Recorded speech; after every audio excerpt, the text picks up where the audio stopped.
آپ کیا سمجھتے ہیں کہ کربلا کوئی چھوٹا واقعہ ہے؟ اہل بیت اگر وہ قربانی نہ دیتے آج آپ کے پاس دین اس شکل میں موجود نہ ہوتا جس شکل کے اندر موجود ہے اب آپ کے پاس دین، کیونکہ دین کو تو بدلنے کی سازش تیار ہو گئی تھی، دین کو تبدیل کرنے کی تو بات یزید نے تخت پر بیٹھتے ہی کی، اس نظام کو توڑنے کی کوشش کی جو محمد الرسول اللہ صلی اللہ تعالیٰ علیہ وسلم نے قائم کیا تھا۔ یہ تو مولا علی رضی اللہ تعالیٰ عنہ کے اولاد کی جوتیوں کا صدقہ ہے کہ آج مسلمان اس دین پر چل رہے ہیں جو محمد الرسول اللہ نے ہمیں عطا فرمایا تھا۔ تو یاد رکھا کریں جب محرم آتی ہے نا تو اس عزم کو دہرانا ہے کہ ہم سیدنا امام حسین رضی اللہ تعالیٰ عنہ کی پیروی کرنے والے ہیں، ہمارا یزید کے ساتھ کوئی تعلق نہیں۔ اہل بیت کی محبت مسلمانوں کا ایمان ہے۔ اہل بیت سمجھتے ہیں نا، اہل بیت جو محمد رسول اللہ کی اولاد ہے، اہل بیت کی محبت کے بغیر نماز ادا نہیں ہو سکتی۔ کیا کہتے ہو نماز میں بیٹھ کے؟ اتحیات کے بعد کیا پڑھتے ہو بھائی؟ اللہم صلی علی محمد وعلی آل محمد، کہ ہم تو درود بھیج رہے ہیں کس پر؟ محمد الرسول اللہ پر۔ اور کس پر؟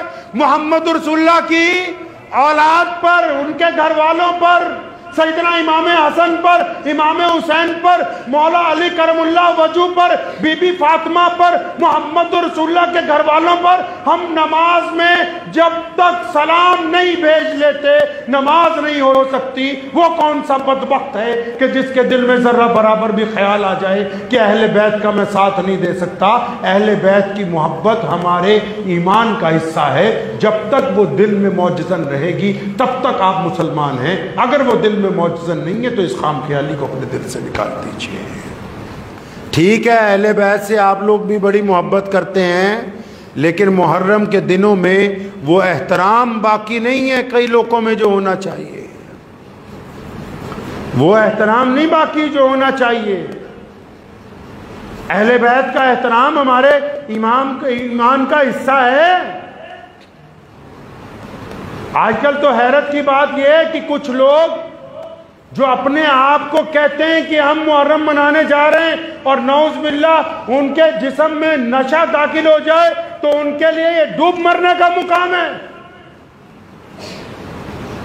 ان سے بہتر تو پھر وہ شیعہ حضرات ہیں جو اس ادب کو ملحوظ تو رکھے ہوئے ہیں۔